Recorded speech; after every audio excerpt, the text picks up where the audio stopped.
सभी को प्रणाम। महाकाल और युग प्रत्यावर्तन प्रक्रिया डे 91। परम पूज्य गुरुदेव वंदे माता जी आदि शक्ति माँ गायत्री को हृदय में स्मरण करते हुए, उनकी सूक्ष्म उपस्थिति को महसूस करते हुए उनसे प्रार्थना कि हमारे भीतर भी, सभी के भीतर देवत्व का जागरण हो। और इसी भाव के साथ आगे बढ़ते हैं। गुरुदेव ने आवाहन किया सारी जागृत आत्माओं का, और गुरुदेव ने कहा सबके भीतर कुछ न कुछ विभूतियां हैं और उन विभूतियों को परमार्थ के लिए लगाना है, और उनको 7 श्रेणियों में बांटा। 2 श्रेणी हमने कल पढ़ी, परसों पढ़ी थी भावना, और उसके बाद कल पढ़ी शिक्षा और साहित्य। और शिक्षा और साहित्य में गुरुदेव ने बताया कि हमें अपने स्तर पे, हम केवल सरकार पे डिपेंडेंट नहीं हो सकते, जनता को अपने स्तर पे कुछ ना कुछ काम करना ही पड़ेगा। जिसके पास जो है वो उसी स्तर से काम शुरू कर दे। गुरुदेव ने कवियों का आह्वान किया, लेखकों का आह्वान किया, पत्रकारों का आह्वान किया, और जो लोग प्रकाशन व्यवसाय में उनका आह्वान किया, सबका आह्वान किया। और ट्रांसलेटर वाली एक बहुत इंपॉर्टेंट बात निकल के आई कि इतनी सारी भाषाएं हैं, कुछ नहीं तो ट्रांसलेट कर दीजिए, लेकिन कोई ना कोई काम अब करना है जिसकी चेतना को जो स्पर्श करे। अभी गुरुदेव इसी में थर्ड टॉपिक उठा रहे हैं, तीसरा बता रहे हैं, कला मंच से भाव संबंधन। कला तो बहुत ही इंडिया और हमारा भारत क्या पूरा देश में ना इतनी प्रतिभा है। कोई बहुत अच्छा सिंगर है, कोई बहुत अच्छा पेंटर है, किसी की एक्टिंग स्किल्स बहुत अच्छी है, और इतनी ज्यादा जो है वैरायटी है। और अगर उस वैरायटी का सदुपयोग किसी अच्छे काम के लिए किया जा सके तो कितनी बढ़िया बात है। अभी जैसे ना, अभी मुझे लेटेस्ट ही पता चला, इनफैक्ट ये इन्फॉर्मेशन मुझे आज ही मिली।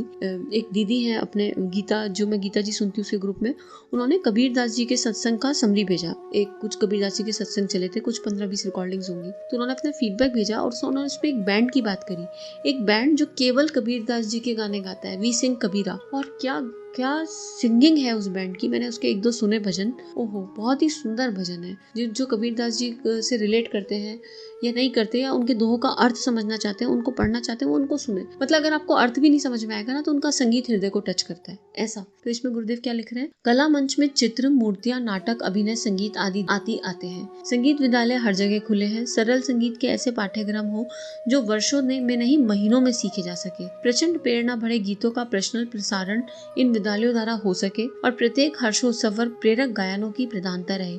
अग्नि गीतों की पुस्तिकाएं सर्वत्र उपलब्ध रहे। संगीत सम्मेलन, संगीत गोष्ठियां, कीर्तन, प्रवचन, सहगान, क्रिया गान, एक्शन सॉन्ग, नाटक, अभिनय, लोक नृत्य जैसे अगणित मंच मंडप सर्वत्र बने, और वे एक लोक रंजन की आवश्यकता पूरी करें। म्यूजिक ना बहुत इंपॉर्टेंट चीज है, क्योंकि संगीत को इतनी इंपॉर्टेंस क्यों दे रहे हैं। नाद, हम नाद योग साधना करते हैं शाम को 6 बजे सामूहिक स्तर पे, और यूनिवर्स में एक नाद, एक अनहद नाद हमेशा गूंज रहा है। तो साउंड की फ्रिक्वेंसी बहुत इंपॉर्टेंट होती है, बहुत इंपॉर्टेंट। इसीलिए संगीत को, और आपने भी देखा होगा ना, कभी कोई गाना सुन लो तो पूरे दिन मुंह पे वो गाना चढ़ा रहता है, ऑन एंड ऑफ वो गाना गाते हो। तो अगर हम यही अपने भीतर एक संगीत, ऐसा कौन सा संगीत, देशभक्ति का संगीत, प्रेम का संगीत, परमार्थ का संगीत अगर हमारे भीतर जाग जाए, हर समय मंत्र की धुन अपने भीतर जगती रहे, हर धड़कन पे जैसे वो गाना ऑटो पायलट मोड पे चल रहा है, तो फिर जीवन कितना सुंदर हो जाएगा, कितनी प्रेरणा हम लोगों को दे सकते हैं। तो यही बात गुरुदेव कह रहे हैं, संगीत को, जिसके पास जो प्रतिभा है, तो गुरुदेव ने यहाँ संगीत को बताया। आगे गुरुदेव लिख रहे हैं, चित्र प्रकाशन अपने आप में एक बड़ा काम है। कैलेंडर तथा दूसरे चित्र आजकल खूब छपते बिकते हैं। उनमें प्रेरक प्रसंगों को जोड़ा जा सके तो जनमानस को मोड़ने में भारी सहायता मिल सकती है। आदर्शवादी चित्र प्रकाशन की योजना सामने हो तो चित्रकार उसी तरह की तस्वीरें और भी अधिक प्रसन्नता पूर्वक बना देंगे। यह कार्य ऐसे हैं जिनमें प्रतिभा, पूंजी, सूझबूझ और लगन का थोड़ा भी समन्वय हो जाए तो बिना किसी खतरे का सामना किए सहज ही आवश्यकता पूरी की जा सकती है। अब आजकल हम देखते हैं किस तरह की मैगजीन्स आ रही है, अगर उनका रिप्लेसमेंट किया जाए, उन चित्रों का रिप्लेसमेंट अच्छे प्रेरणादायी चित्रों से करा जा सके तो कितना जो है सुंदर होगा, वो हमें अट्रैक्ट करेंगे।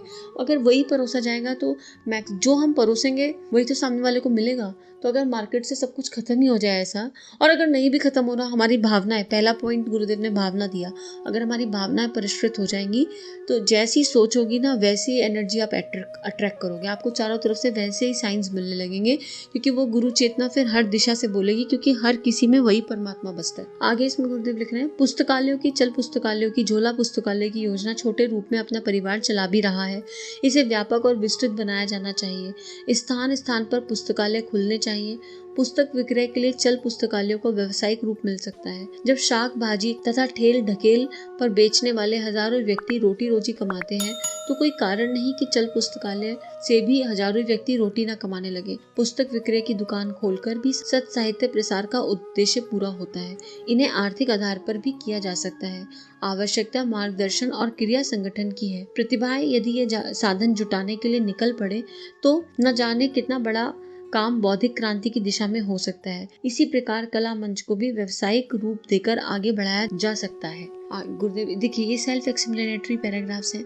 इसमें गुरुदेव केवल आह्वान कर रहे हैं और जो जिस फील्ड से रिलेटेड होगा ना, उसके भीतर ये झंकार उत्पन्न कर रहे होंगे, क्योंकि ये महाकाल की आवाज़ है, ये महाकाल की लेखनी है और उन्होंने ये सब जिया है अपने जीवन में। उन्होंने कोई भी एक ऐसा टॉपिक नहीं है जिसको अपने जीवन में जी के ना दिखाया हो। तो निश्चित रूप से ये आपके हृदय में एक झंकार उत्पन्न करेगा ही करेगा। तो जिनके पास जो क्वालिटी है, जिनके पास जो प्रतिभा है, जो विभूति है, वही उसके हृदय को स्पर्श कर जाएगी। आगे गुरुदेव लिख रहे हैं, यंत्रीकरण और कला का समन्वय होने से ग्रामोफोन, रिकॉर्ड, टेप रिकॉर्डर तथा फिल्म सिनेमा के नए प्रभावशाली माध्यम सामने आए हैं। उनका सदुपयोग होना चाहिए। चित्र प्रदर्शनियों के उपयुक्त बड़े साइज के चित्र छपने चाहिए। रिकॉर्ड बनाने का कार्य योजनाबद्ध रूप से आगे बढ़ना चाहिए। यूँ शुरुआत 10 रिकॉर्ड से की गई थी, पर अभी उसे सभी भाषाओं के लिए, सभी प्रयोजनों के लिए उपयुक्त बनाने में बड़ी शक्ति पूंजी लगानी पड़ेगी। इस प्रकार फिल्म निर्माण का कार्य हाथ में लेना होगा।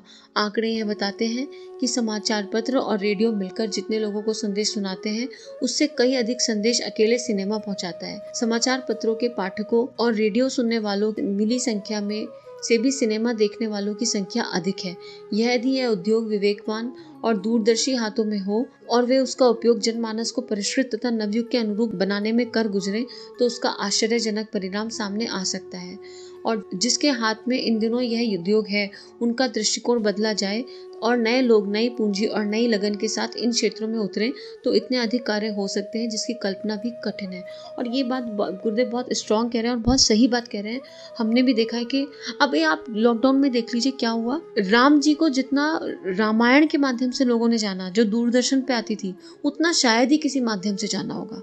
और अब रामायण दोबारा आती है तब भी टीआरपी पे हाईएस्ट चली जाती है। क्यों? क्योंकि हम सबके भीतर ना वो भूख है, वो आत्मा सबकी जागृत है और सब वो जानना चाह रहे हैं। हर कोई अपने बच्चों को संस्कार देना चाह रहा है, लेकिन हमें तरीका नहीं पता। और उस जो वो भीतर वाला है ना, वो जागता है, वो आवाज लगाता है और हम उसे दबा देते हैं। कभी इधर की सुन ली, कभी उधर की सुन ली, कभी कुछ खा लिया, कभी टीवी देख लिया, फालतू का टाइम वेस्ट कर दिया, उसमें दबा देते हैं। लेकिन सिनेमा की पावर गुरुदेव बता रहे हैं और इस पावर को हम रामायण का बहुत एग्जाम्पल बहुत अच्छा लगा कि हमने बचपन में देखी रामायण महाभारत, हम सभी ने देखी होगी। उसकी कितने इम्प्रिंट्स आपके ऊपर हैं, आप सोचो। हर किसी पे उसका इम्प्रिंट बना और अब जब दोबारा देख रहे हैं तो फिर बन रहा है। तो राम जी को जितना रामायण के माध्यम से जाना, उतना किसी माध्यम से जाना हो। तो ये जो माइथोलॉजी वाले सीरियल्स आते हैं ना, इनमें एक तो आपकी ना चेतना बता देगी कौन किस दृष्टि से, किस भाव से सीरियल बना रहा है। उनका पहनावा, उनकी व्यक्तिगत, आप जब देखोगे ना तो आपके भीतर से पता चल जाएगा कि नहीं, इसने सत्संग की दृष्टि से बनाया।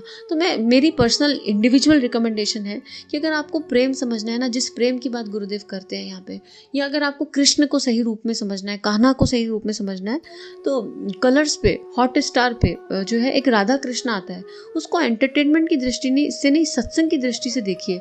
और जिनकी यात्रा भावनात्मक है, जिनकी भक्ति की यात्रा है, प्रेम की यात्रा है, ज्ञान, सबका मिक्सचर है। आप मतलब गजब परोसा गया है वो मतलब मैं तो उसे सत्संग ही बोलती हूँ, गजब तरीके से परोसा गया है। तो एक सत्संग की दृष्टि से उसको सुनिए और आपको समझ में आएगा। शुरू में शायद लगे कुछ एंटरटेनमेंट है, क्योंकि अब वो बना रहे हैं तो थोड़ा बहुत तो डालेंगे ही, लेकिन हर एपिसोड में एक ऐसी लर्निंग मिलती है। और उस सूत्र को लिख लीजिए, और वो लास्ट में आती भी है, कृष्णवाणी आती है लास्ट में, बहुत सुंदर कृष्णवाणी है। और अगर वो सारी कृष्णवाणी हम जीवन में उतार लें ना, तो सच्ची जीवन धन्य हो जाए। जिनका सिनेमा की तरफ रुझान है ना, वो इस तरह से स्टार्ट करके देख लें। मान लीजिए आपको कुछ समझ में नहीं आ रहा, लेकिन दृष्टि एंटरटेनमेंट नहीं होनी चाहिए। फिर से कह रहे हैं, उसको स्वाध्याय की दृष्टि से नोट्स बना के, अच्छा इसमें आज मैंने क्या सीखा, क्या समझा, उस दृष्टि से देखिए। और फिर जो भी क्वेश्चंस मन में आ रहे हैं उनके, फिर वो क्या करेगा, आपके भीतर ना जिज्ञासा जगा देगा। जैसे उसमें चक्रों की यात्रा दिखाई, आप सोचो कोई आज तक आपने सीरियल देखा होगा ऐसा जिसमें चक्रों की यात्रा दिखा रहे हैं कि कौन से चक्र में कषाय कलमश फंसा है, कि मूलाधार चक्र में क्या है और किस चक्र की जागृति होती है। तो मतलब उस सीरियल को देख के मुझे लगा कि हम सब लोग क्या है, हम जितने भी हैं, हम सब राधा हैं और हमारी आत्मा राधा है और उस कृष्ण रूपी परमात्मा से मिलने के लिए तड़प रही है और विकारों से पार उतर के प्रेम को सीखना है, तब हम उसे समझ सकते हैं। तो यही बात गुरुदेव कह रहे हैं कि सिनेमा का बहुत बड़ा योगदान है। तो अगर सभी के मन में, जैसे रामायण बनाई उन्होंने, जिन्होंने रामायण बनाई है, जो इस तरह के सीरियल बना रहे हैं, अगर सारे ही ऐसे हो जाए और ऐसे ही सिनेमा परोसने लगे, जैसे एक मूवी थी oh my God, Paresh Rawal की कितनी सुंदर मूवी है, कितने सुंदर तरीके से धर्म का तत्व दर्शन उस मूवी में दिखाया कि भगवान है क्या आखिर में। तो इस तरह का सिनेमा अगर ज्यादा बनने लगे, मैक्सिमम बनने लगे, तो फिर कितना सुंदर हो जाएगा। और एक आमिर खान की भी मूवी थी बहुत सुंदर, मुझे नाम नहीं आ रहा है। तो इस तरह की मूवीज बननी चाहिए। तो आज के लिए इतना ही, नया टॉपिक कर लेते हैं। कल का अगला टॉपिक है इसमें विज्ञान, और इसी तरह एक एक करके एक उसमें सारे टॉपिक्स कवर हो जाएंगे। तो आज के लिए इतना ही, और गुरुदेव से, माता जी से विश्व कल्याण की प्रार्थना, हम सभी के भीतर देवत्व का जागरण हो, इसी भाव से शांति पाठ। ओम शांति ही शांति ही शांति ही, सर्वारिष्ट सुशांतिर्भवतु।